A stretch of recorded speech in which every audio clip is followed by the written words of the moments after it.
Throughout history, there were battles and wars that are cemented in time and will forever leave their marks. But none would be remembered quite like the Battle of Alesia.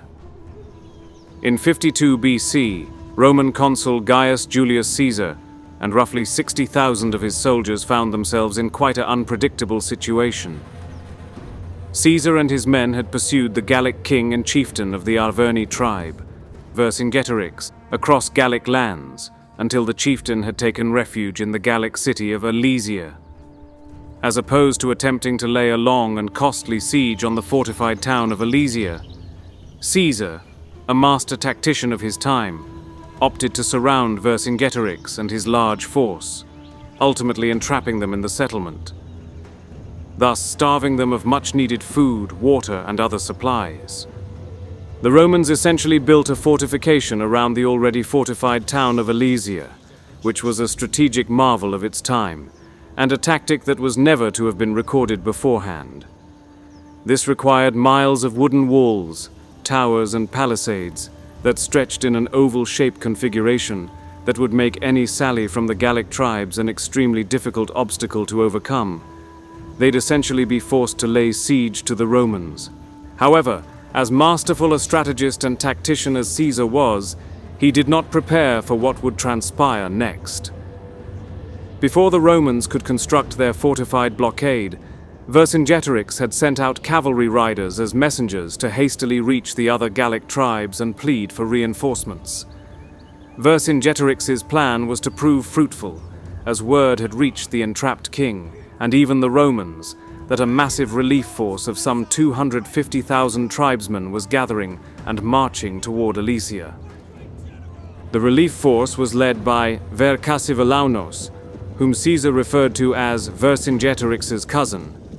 Gallic tribesmen from the Averni, Boii, Aedui, Helvetii, Nervii, Bituriges, Sequans tribes were all reported to have had sent warriors to fight Caesar in the struggle. Although the number given was 250,000, this account is from Caesar's reports and was likely overinflated. As assessed in other battles involving Caesar, he tended to have been biased in his battle reports. Regardless, including Vercingetorix's force besieged within Alesia, the Romans were surely outnumbered at least 3-1. Caesar's worst fear had come to fruition. His besieging force was soon to be surrounded on both sides, forcing him to act swiftly. It was at this time that Caesar would enact what was to be his finest piece of strategic brilliance. He ordered his men to work double time, quickly constructing an outer wall adjacent to his inner wall, thus protecting his men from an attack from either direction. At last, the Gallic reinforcements had arrived. It was now do or die for the Romans and Caesar. They would have to defend their position from two fronts with a vastly outnumbered force. Very few commanders throughout history could have undertook such a task, but Caesar was in a league of his own. Confident in his men and his commanders, he prepared them accordingly for what was about to come. On the first day of battle, the Gallic commanders sent forward large contingents of cavalry to scout the Romans' defenses, and, if any weak points were to be spotted, then they were to swiftly attack in full force.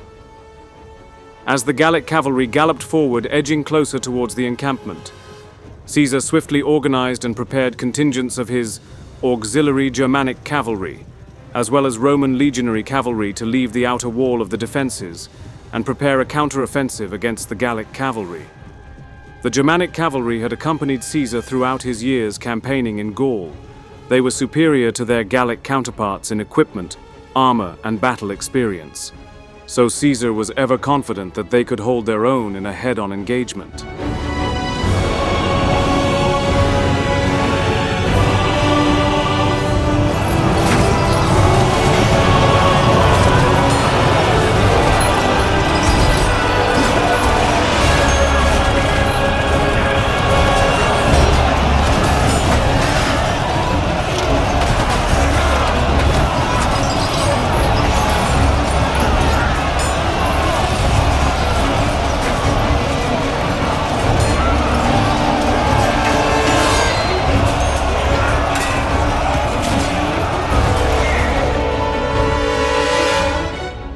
Caesar's Germanic cavalry had beaten back the initial onslaught of the Gallic cavalry. The first day of battle belonged to the Romans. However, this victory was to be short-lived. On the second day of battle, Vercassivelaunus ordered the majority of his force, primarily infantry, to attack in full force. He focused his men on one large section of the Roman defenses. This particular section was commanded by the ever-reliable Roman commander, Mark Antony. Witnessing the vast ocean of tribesmen emerging from the foliage upon their position, the Roman infantry were understandably uneasy at such a terrifying sight. Caesar did his best to encourage his men riding up and down his defenses, making his presence known and reassuring his men of their victory. Show them Roman courage, men!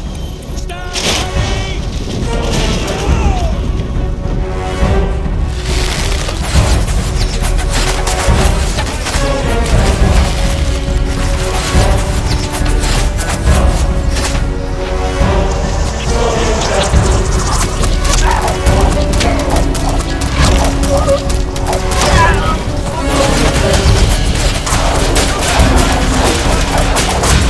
Testudo!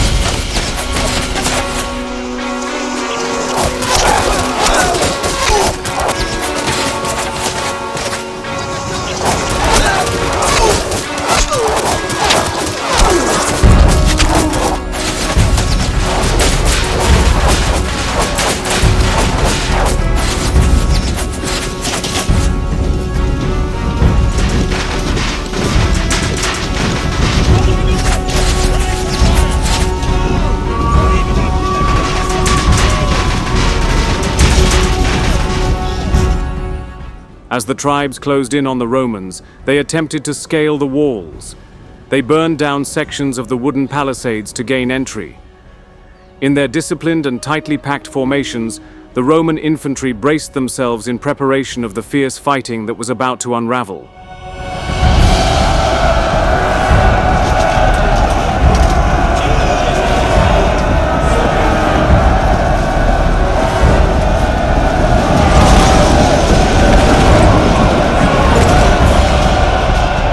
Vercassivelaunus's plan of focusing on a small subsection of the Roman wall proved to be fruitful.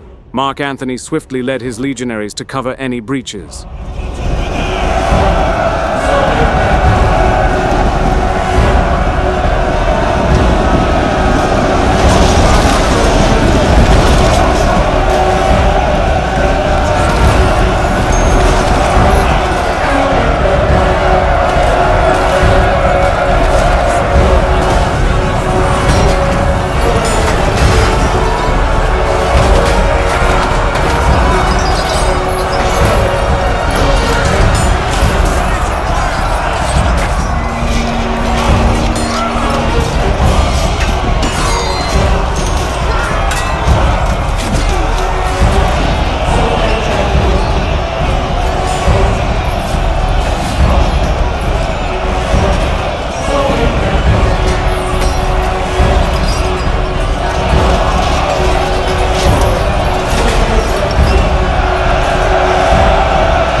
Vercingetorix had begun to form up his men to countercharge the inner Roman wall.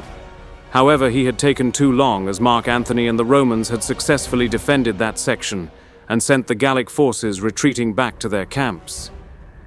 The second day of fighting came to a close. On the third and final day of the battle, the Gallic tribes had opted to surround all sides of the Roman defenses, attacking from multiple directions, leading to Caesar having to spread his forces thinly. The Romans fought hard, but the sheer difference in numbers was starting to become prevalent.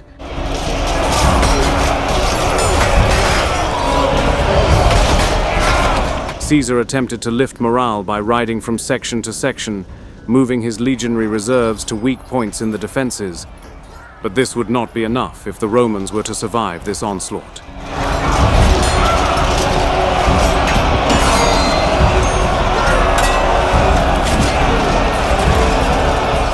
and the situation began to worsen as Vercingetorix had now organized and sallied his men from Alesia and was attacking the inner walls. The Romans were running out of time. Their lines began to dwindle. In the midst of this chaos, Caesar acted swiftly. He gathered the bulk of his Germanic and other auxiliary cavalry and was able to lead them outward away from the fortress and clear of the fighting. Now being clear of the chaos, Caesar was able to form a counter-offensive against the Gallics. The Gallics edged further into the Roman fortifications, putting the legionaries on the brink of collapse.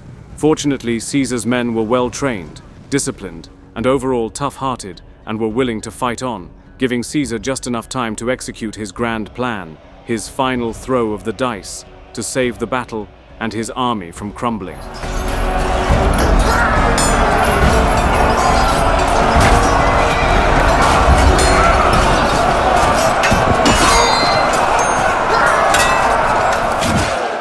Leading them himself, he charged the bulk of his mounted soldiers into the flanks and rear of the engaged Gallics. The charges were devastating, completely surprising the tribesmen and sending shock and awe throughout their lines.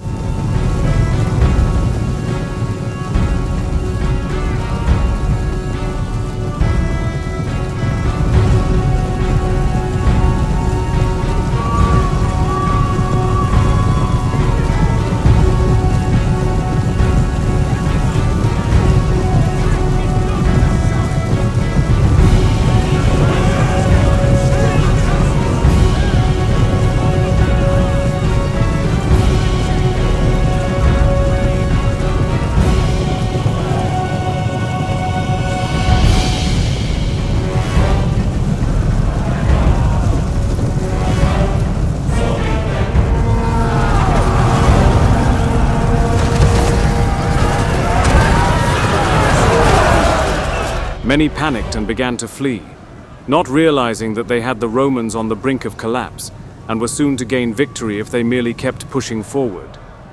However, with the sight of a large section of tribesmen fleeing from the devastation that the Roman cavalry had caused, panic began to spread like a contagion. Soon enough, the entirety of the assaulting Gallic force broke off their attack and fled the battlefield. Vercingetorix and his force were left stranded by his fellow clansmen to fight off the Romans, in which they failed miserably, ultimately fleeing back within the walls of Alesia and surrendering the following day. Vercingetorix himself had approached Caesar's camp, threw down his sword in an act of submission towards the Roman commander. He surrendered himself, and his men were spared their lives, having to disband their army, with many agreeing to join Caesar's army as auxiliary troops. The losses reported can only be taken with a grain of salt, as they come from Caesar and the Romans themselves. As such, the Romans were reported to have lost roughly 12 to 13,000 men, which is heavy losses, considering the overall size of Caesar's force at the battle. Historical accounts such as these cannot be taken at face value, as there was no such way to observe the exact extent of the dead, and thus is all speculation. Nevertheless, Caesar and the Romans had achieved one of the greatest military victories of the ancient world, and was arguably Caesar's most impressive victory throughout his long military career.